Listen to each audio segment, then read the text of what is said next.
అమరావతిలో మున్సిపల్ పంచాయతీరాజ్ శాఖ అధికారులతో మంత్రి పొంగూరు నారాయణ సమీక్షా సమావేశం నిర్వహించారు. అర్బన్ డెవలప్మెంట్ అథారిటీల నిధులను పంచాయతీలకు ఏ విధంగా ఖర్చు చేయాలనే అంశంపై ఆయన చర్చించారు.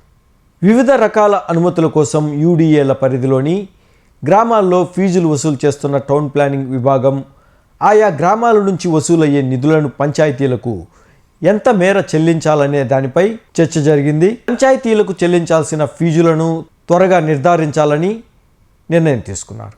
ఉప ముఖ్యమంత్రి పవన్ కళ్యాణ్తో చర్చించిన తర్వాత ప్రభుత్వం తుది నిర్ణయం తీసుకోనుంది.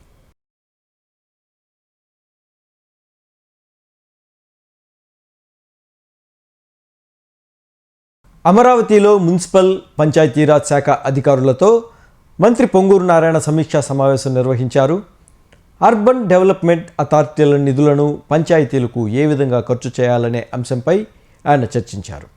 వివిధ రకాల అనుమతుల కోసం యూడీఏల పరిధిలోని గ్రామాల్లో ఫీజులు వసూలు చేస్తున్న టౌన్ ప్లానింగ్ విభాగం ఆయా గ్రామాల నుంచి వసూలయ్యే నిధులను పంచాయతీలకు ఎంత మేర చెల్లించాలనే దానిపై చర్చ జరిగింది. పంచాయతీలకు చెల్లించాల్సిన ఫీజులను త్వరగా నిర్ధారించాలని నిర్ణయం తీసుకున్నారు. ఉప ముఖ్యమంత్రి పవన్ కళ్యాణ్తో చర్చించిన తర్వాత ప్రభుత్వం తుది నిర్ణయం తీసుకోనుంది.